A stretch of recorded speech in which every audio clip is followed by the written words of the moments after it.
Assalamualaikum warahmatullahi wabarakatuh. Selamat pagi, siang, sore, dan malam kepada yang terhormat Ibu Vera Widianata, SEMSI, dan Bapak Harun Nur Rasyid, MKOM, selaku dosen pengampu mata kuliah Ekonomi Makro, dan kepada teman-teman yang saya sayangi. Pada kesempatan kali ini, kami dari kelompok 7 akan membahas tentang neraca pembayaran dan kurs valuta asing. Sebelumnya, perkenalkan nama saya Risti Oktaviani Putri yang akan mengatur jalannya presentasi pada kali ini. Dan ada 9 teman saya lainnya. Yang pertama ada Alia Ananda, yang kedua ada Sally Sundari, yang ketiga ada Nabila Mei, yang keempat ada Ani Salifki, yang kelima ada Della Puspita, yang keenam ada Untung Rivaldo, yang ketujuh ada Lutfi Mandatama, yang kedelapan ada Cika Febia, dan yang terakhir ada Rido Alkodri. Selanjutnya, pembahasan materi akan dimulai oleh Ali Ananda dan akan dilanjutkan oleh teman-teman yang lainnya. Selamat menyaksikan. Baiklah, di sini saya akan menjelaskan mengenai apa itu neraca pembayaran secara singkat.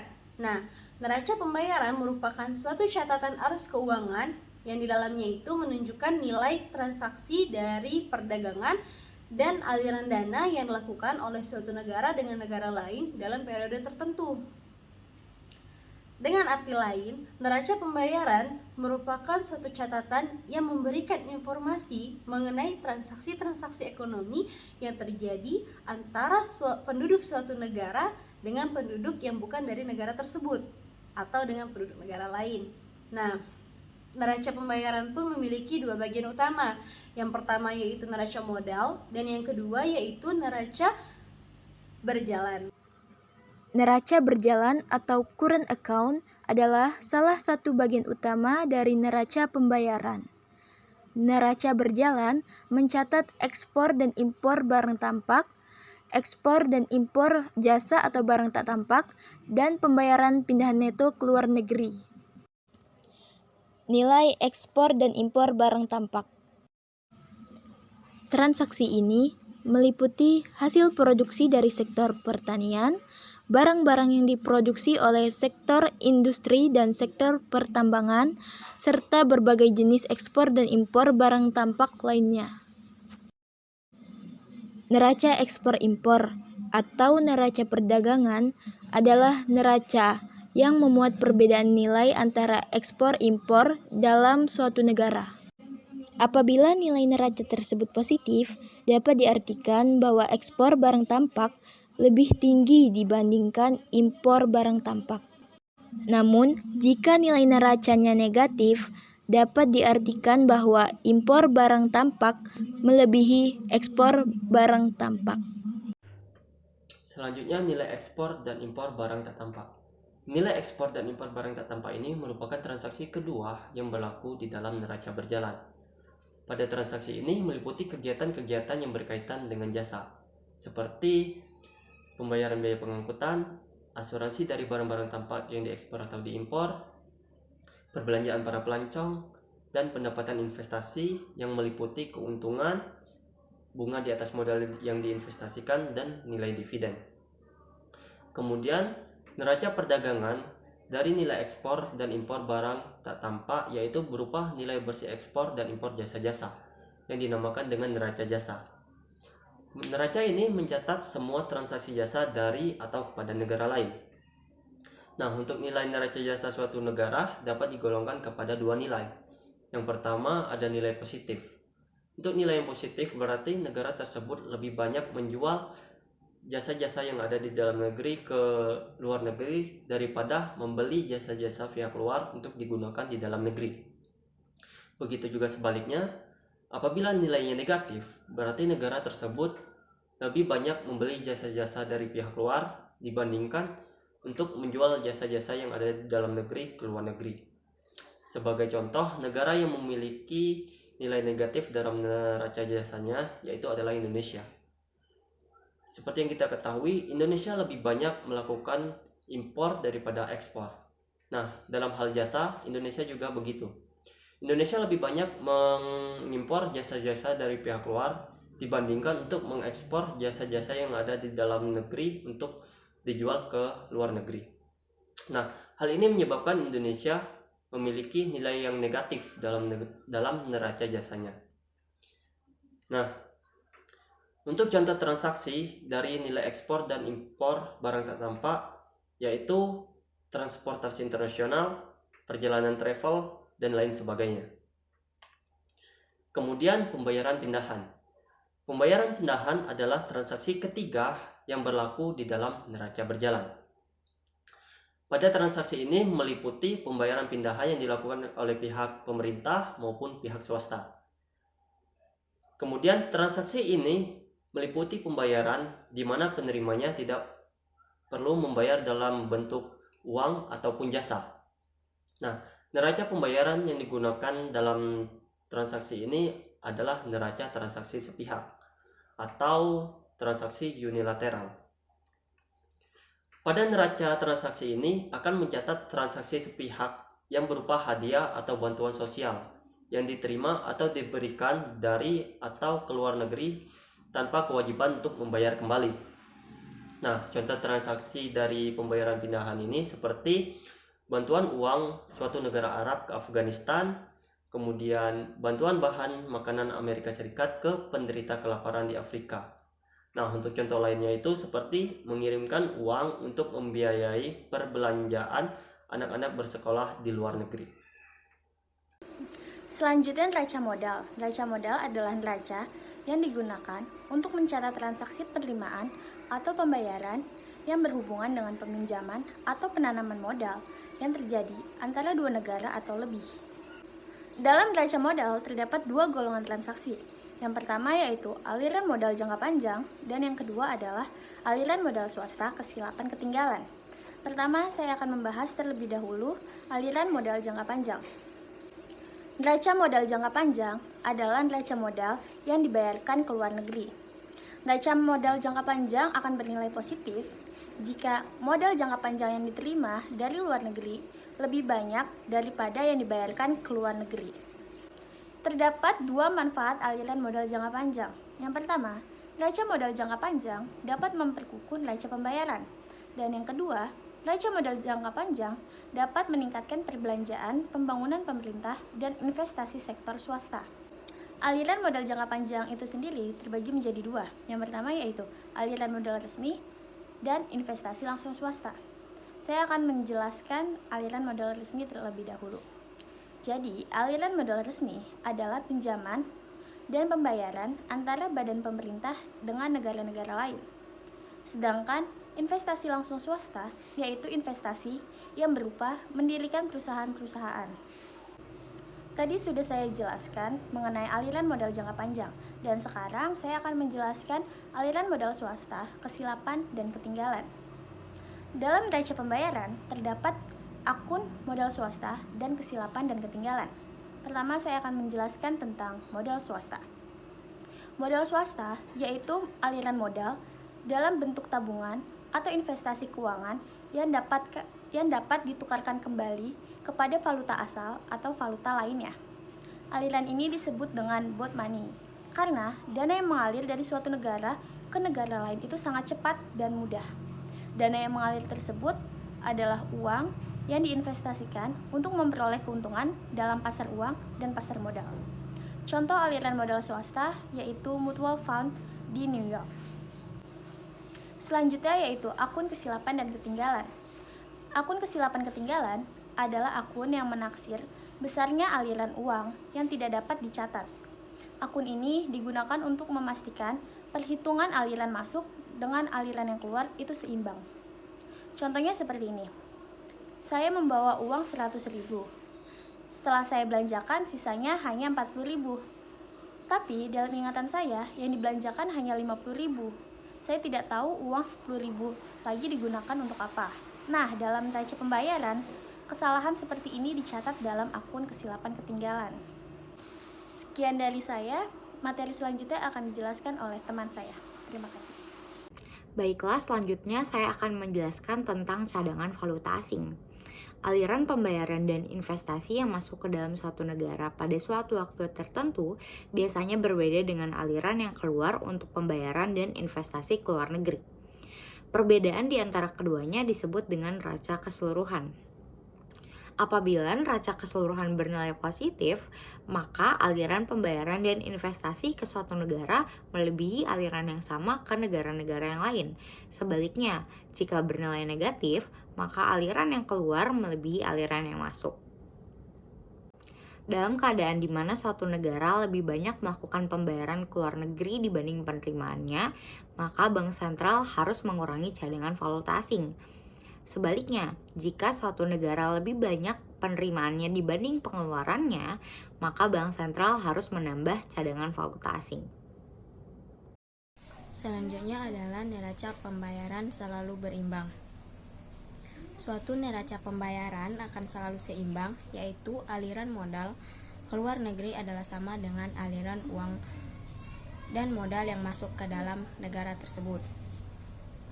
Yang menyebabkan neraca pembayaran selalu seimbang adalah karena ketidakseimbangan dalam neraca berjalan, dan neraca modal akan diseimbangkan oleh perubahan cadangan valuta asing yang dimiliki oleh bank sentral. Contohnya, neraca berjalan senilai 40 triliun, neraca modal jangka panjang senilai 20 triliun, modal keuangan swasta senilai 30 triliun. Lalu, neraca berjalan dan neraca modal jangka panjang dijumlahkan kemudian dikurang dengan modal keuangan swasta, sehingga neraca keseluruhannya adalah 30 triliun. Perubahan cadangan mata uang asing bank sentral senilai 30 triliun.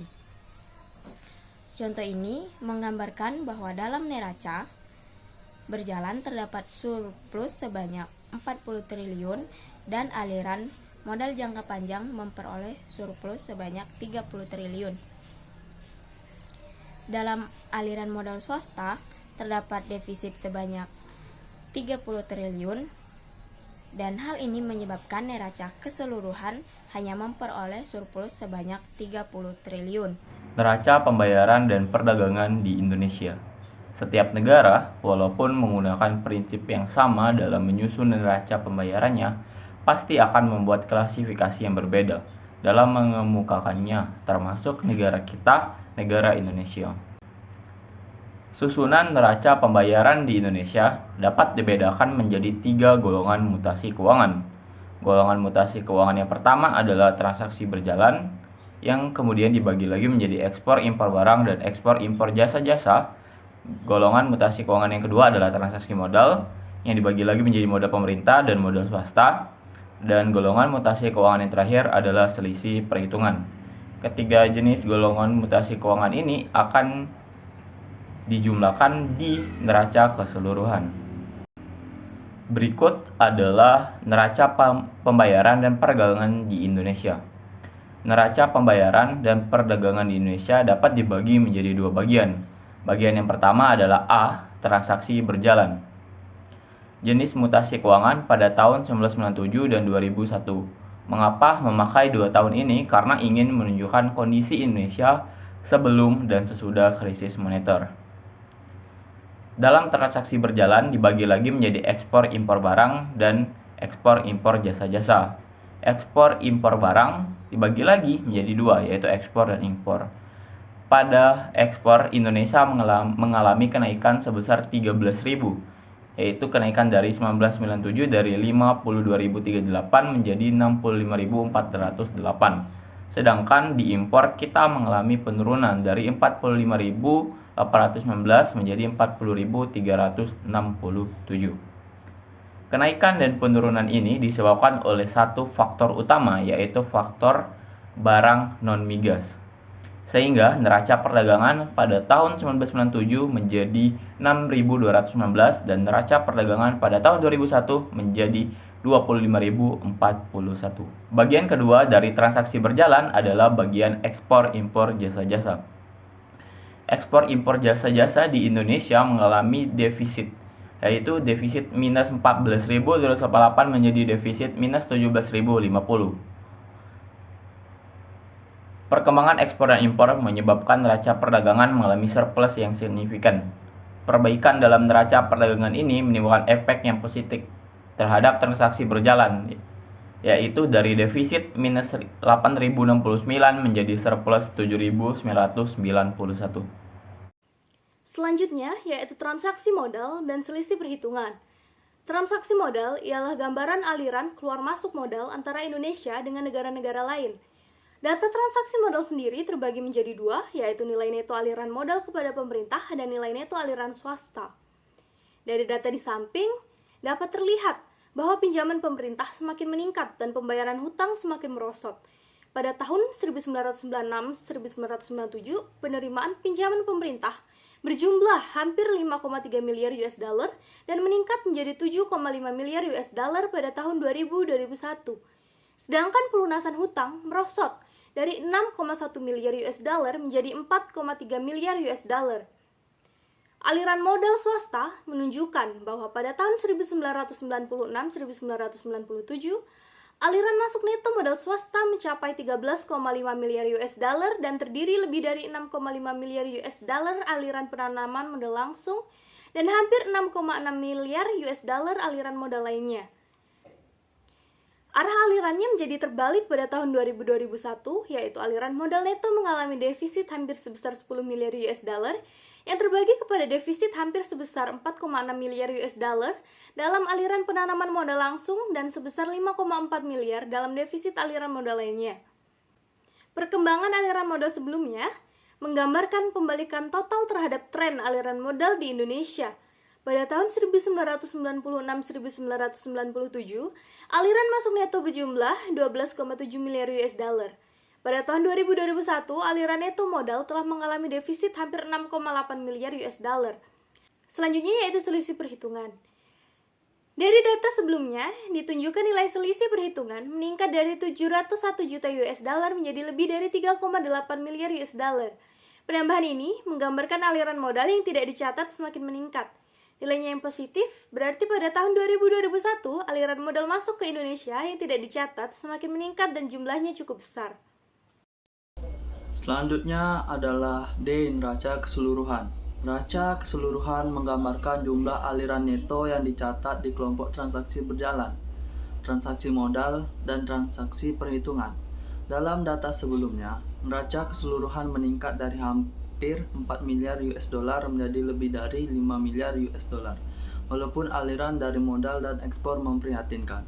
Faktor utama penyebab arah aliran yang menggalakkan tersebut adalah pembaikan dalam neraca perdagangan yang telah mengalami peningkatan sangat besar, sehingga surplus neraca yang sangat besar tersebut bisa menutupi defisit neraca perdagangan jasa dan defisit aliran modal. Surplus neraca perdagangan yang besar juga menyebabkan perubahan neraca transaksi berjalan dan neraca menjadi surplus. Data neraca pembayaran 2000-01 menunjukkan bahwa walaupun neraca keseluruhan dalam keadaan surplus, keadaannya kurang kokoh. Apabila perekonomian Indonesia mengalami pertumbuhan yang pesat kembali, impor akan naik dengan pesat. Begitupun dengan defisit jasa neto impor-ekspor. Sedangkan pengaliran dana modal pemerintah, kecondongan meminjam dari negara lain belum tentu dapat dikurangi. Baik, terima kasih kepada moderator sudah memberikan kesempatan saya untuk melanjutkan materi selanjutnya. Materi selanjutnya yaitu tentang kurs valuta asing. Kurs valuta asing atau kurs mata uang asing menunjukkan harga atau nilai mata uang sesuatu negara yang dinyatakan dalam nilai mata uang negara lain. Kurs valuta asing juga dapat didefinisikan sebagai jumlah uang domestik yang dibutuhkan, yaitu banyaknya rupiah yang dibutuhkan untuk memperoleh satu unit mata uang asing. Yang pertama adalah penentuan kurs dalam pasar bebas. Apabila kurs valuta asing ditentukan oleh mekanisme pasar, maka kurs tersebut akan mengalami perubahan dari waktu ke waktu. Perubahan yang terus-menerus tersebut akan berlaku dan ditentukan oleh permintaan dan penawaran mata uang asing. Yang pertama adalah permintaan mata uang asing. Sifat permintaan valuta asing berhubungan erat dengan sifat pembelian barang dari luar negeri. Dengan asumsi ceteris paribus, perubahan permintaan valuta asing tergantung kepada harga di negara lain apabila dinyatakan dalam mata uang negara pembeli. Jika harga barang lebih mahal, maka permintaannya berkurang, atau sebaliknya, permintaan bertambah banyak jika harga lebih murah. Yang kedua adalah permintaan mata uang asing. Keinginan penduduk Amerika memperoleh uang rupiah dari banyaknya dolar yang digunakan untuk membeli barang dari buatan Indonesia dan ditawarkan kepada penduduk Indonesia. Semakin mahal harga mata uang dolar, maka makin banyak penawarannya. Sebaliknya, apabila harga dolar makin murah, penawarannya makin sedikit. Yang kedua adalah penentuan harga mata uang asing. Keseimbangan penentuan kurs atau terminologi dibagi menjadi dua, yaitu devaluasi dan revaluasi. Devaluasi yaitu penurunan nilai atau kurs mata uang terhadap mata uang lainnya secara resmi atau biasanya terjadi di negara yang menggunakan kurs tetap. Yang kedua adalah revaluasi, yaitu peningkatan nilai atau kurs mata uang terhadap mata uang lainnya secara resmi. Harga suatu mata uang asing yang relatif terhadap mata uang lainnya atau kurs yang tergantung pada kekuatan supply dan demand mata uang tersebut. Itu saja materi yang dapat saya jelaskan. Selanjutnya saya kembalikan kepada moderator. Baiklah, selesai sudah pembahasan materi dari kelompok 7. Terima kasih atas perhatiannya. Kurang lebihnya mohon maaf. Wassalamualaikum warahmatullahi wabarakatuh.